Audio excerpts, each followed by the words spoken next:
पुणी राज्य में बढ़ीपे वर्षा आसंता 2 तारिख राज्यर विभिन्न स्थान में प्रबल वर्षा नहीं संभावना रही। बंगोपसागर में घूर्णिबलय सक्रिय रही वर्षा हेबो बोली आशंका रही। एने पाणीपाग विभाग पक्षर पूर्वानुमान करा जाउछि। तेबे 4 तारिख ठारू विस्तृत वर्षा संभावना थिबा कहिछि पाणीपाग केन्द्र। अन्यपटे गत 3 मास रे राज्यर 11टी जिले में होइछि नियंटिया वर्षा।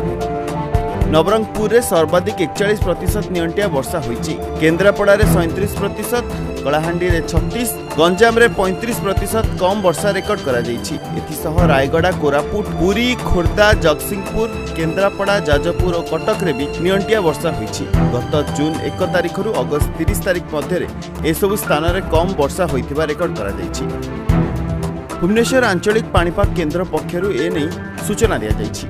नियंटिया वर्षा को दृष्टि रखी कंटीजेंसी प्लान करा जाइछि। एने सूचना दैछन्ति स्वतंत्र रिलीफ कमिश्नर सत्यव्रत साहू। कृषि विभाग एने आवश्यक पदक्षेप मध्य नेउछि। एथिसह सेप्टेम्बर रे भल वर्षा नै पाणीपाग विभाग आकलन करिछि बोली से कहिसन्ति। श्रावण रे चासी मध्य कांदुछि कारण धान खेत त्राही त्राही डाकुछि। आकाश रे मेघ माळमाळ सत्वे मौसुमीर लुचकाळी खेल रे चासी कूल हताश। दिने 2 दिन रे वर्षा नहेले मरुड़ी निश्चिंत। अगस्ट नियंटिया वर्षा तालिका रे आगरे थिबा जिल्ला मानक मध्यरु कलाहांडीर कोक्सरा ब्लॉक अन्यतम। एठी ठिया जळी जाउछि रुआ धान। जमी फाटी आ करिछि। सते जेपरी पानी पई त्राही त्राही डाकुछि जमी आ खोजुछि जलर गोटिए बुंदटिए। चाष आ संभव नुहे बोली एक प्रकार निश्चिंत होइथिबा परे जमी रे गोरु छाड़ी देलेनी चासी।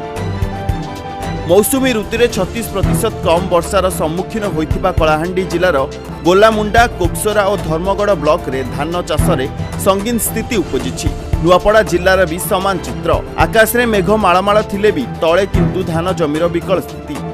चषा पुओ छाती बिदारी जाउछि। सते जेपरी वर्षा पानी पई सीए आकाश को अनेई प्रार्थना करुछि। जिला कृषि विभाग डिजिटल सर्वे माध्यम रे मरुड़ी स्थितिर आकलन करुथिबा कहिछि। एने उत्तर उपकूल ओडिशार भी नियंटिया वर्षा जकु धान फसल मरिबाकु बसिलानी। आखि आगरे धान गछ जळी जाउछि।